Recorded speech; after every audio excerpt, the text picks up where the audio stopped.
Is crop production so inadequate that millions of people will starve in the future? If you are aboard an airplane that is struck by lightning, are you likely to be killed? Does herbicide use create resistant, super weeds? Should you make out your will before undergoing general anesthesia? Arachnids make webs. That's what they do, right? Is it true that no one knows what became of the Anasazi? California is doomed. It's going to fall into the ocean. Ninth-grade high school students and Harvard University seniors agree that the Earth causes the phases of the Moon. Want to know where a comet has been? Check out its tail. Forensic evidence is infallible. All these widespread beliefs are mind-boggling misconceptions. Here's why. 10 misconceptions about the Illuminati. 10 more and more food production is needed. Although some organizations sound the alarm that more and more food production is needed to ward off mass starvation in the near future, this is not true. According to the United Nations, the world's population is predicted to level off at about 10 billion, so there is already a large surplus in the food supply. Although a billion people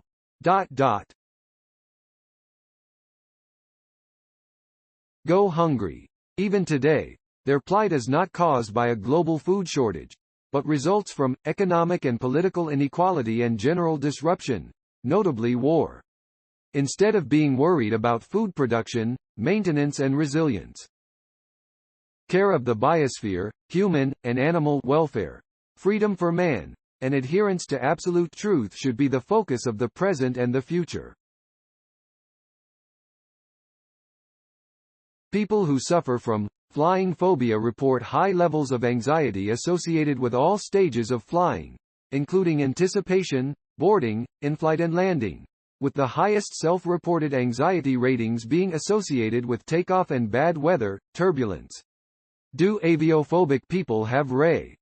Not really. During thunderstorms, airplanes are struck by lightning. However, aircraft and bolts of lightning collide far less often than one might suppose, and when a plane is struck, the incident, far from causing it to plummet to the ground, in a blazing inferno, no one aboard will be electrocuted, and the plane won't crash.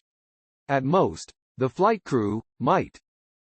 Although a lightning strike sends currents of up to 200,000 amperes through the plane's skin and frame, the electricity follows the outer surface of the frame and jumps back into the air, possibly leaving small burn marks where it enters and leaves. Otherwise, everything, and everyone, is fine. 8. Herbicide use creates super weeds. Over time, the repeated use of herbicides yields super weeds that develop resistance to the very weedkillers that were supposed to destroy them. At least, that's a misconception among many. Although weeds do tend to develop some resistance to herbicides, the fact is that this enhancement does not create super weeds, and does not occur without drawbacks. Joe Armstrong, a field scientist with Corteva Agriscience, explains. A famous example is atrazine-resistant velvetleaf. 7. Anesthesia is often fatal or may otherwise go awry. If you fear undergoing general anesthesia, you are not alone. Obviously, a sizable number of people are frightened, if not terrified, of undergoing general anesthesia, many because they believe that undergoing general anesthesia could be fatal. These fears that general anesthesia may go awry are largely unjustified. Remaining aware during anesthesia occurs in less than 0.1% of general anesthesia applications. The odds of dying after surgery are 1/10 of what it was in 1970. What is the likelihood of dying under general anesthesia? There is a 0.0001% chance, which equates to 1 chance in 100,000. The belief that general anesthesia is often fatal or otherwise goes awry simply is not supported by the facts. 6. All arachnids make webs. Everyone knows that arachnids make webs. It's what they do, right? Wrong on 2 counts. First, not all arachnids are spiders. Some are scorpions, ticks, mites, harvestmen, or solifuges. Second, only some spiders and only one type of mite, the spider mite, make webs. Defined as a silk structure made to catch prey, a web is made by only about half of the known spider species. Other spiders, such as those of the wolf spider, jumping spider, ground spider, sac spider, lynx spider, and other spider families, hunt or, like, trapdoor spiders, crab spiders, a. Instead of making a web to ensnare their victims, hunters employ silk structures that are not webs, such as the hunter spider's dragline, the single thread all spiders leave behind them when they walk, the Aranine orbweaver's egg sac, or the jumping spider's retreat, a little silk house. This erroneous belief is one of the most persistent that archaeologists encounter.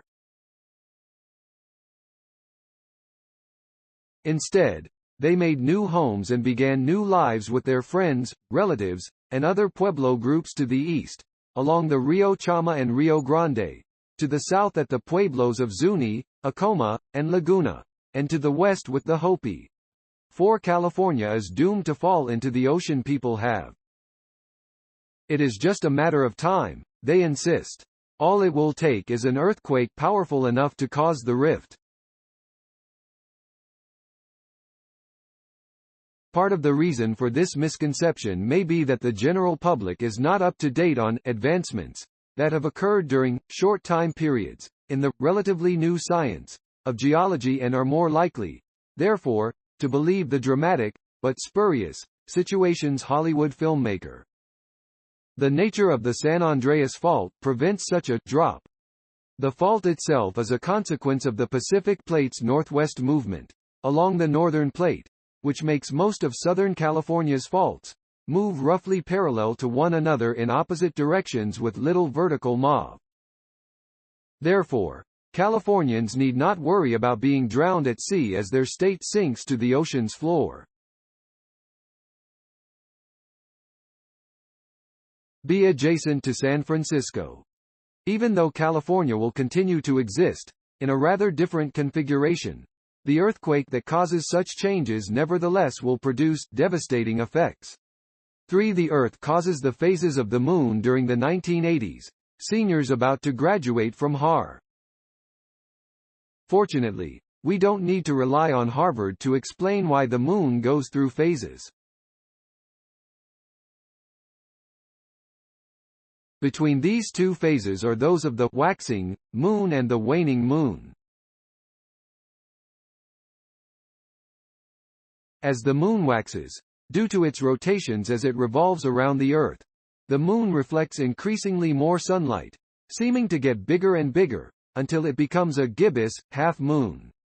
Then, the moon wanes, as it reflects less and less sunlight until it becomes a full moon again. Thanks to Listverse, where I can find new articles and share with you here. Source link is in description. Go and check it out.